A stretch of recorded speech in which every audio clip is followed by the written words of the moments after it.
বেসরকারি বিশ্ববিদ্যালয়গুলোকে সকল শর্ত পালন করে নিয়মনীতির মধ্য দিয়ে শিক্ষা কার্যক্রম পরিচালনার পাশাপাশি ছাত্রছাত্রীরা যাতে জঙ্গিবাদের দিকে যেতে না পারে সেদিকে কঠোর নজরদারির তাগিদ দিয়েছেন শিক্ষামন্ত্রী ও বিশ্ববিদ্যালয় মঞ্জুরি কমিশনের চেয়ারম্যান।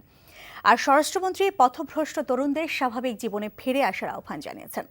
সকালে রাজধানীর খামারবাড়ি কৃষিবিদ ইনস্টিটিউশনে স্বরাষ্ট্র মন্ত্রণালয় আয়োজিত এক মত বিনিময়ে তারা এসব কথা বলেন। রিপোর্ট করছেন হাসান জাবেদ।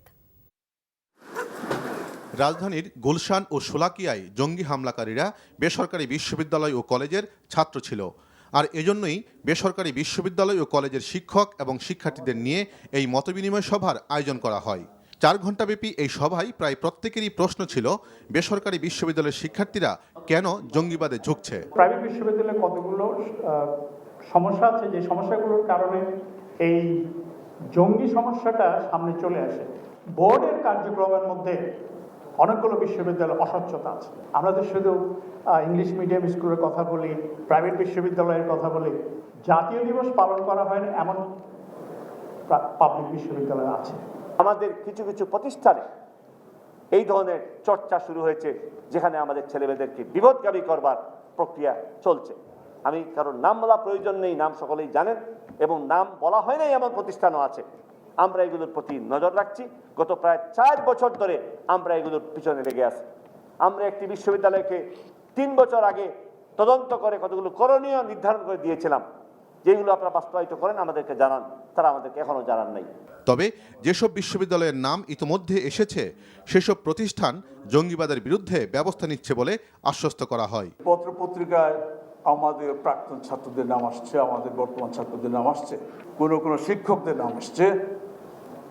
আমার কথা হলো যে আমি কোনো কিছু অস্বীকার করতে রাজি নই।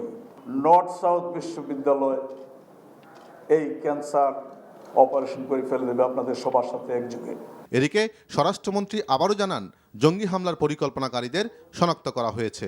আমি আহ্বান করছি এই বিপদগামী ছেলেরা যেন ফিরে আসে। তাদের সংখ্যা অল্প কয়েকজন, আমাদের কিন্তু সব জানা আছে, কে কোথায় অবস্থান করছে আমাদের সব জানা আছে।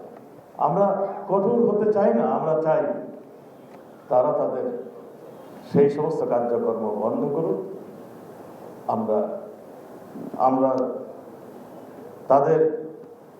তাদেরকে আইন অনুযায়ী যে ব্যবস্থা সেটা তারা যদি দোষ করে থাকে সেটা হবে, সেটা আইন অনুযায়ী হবে।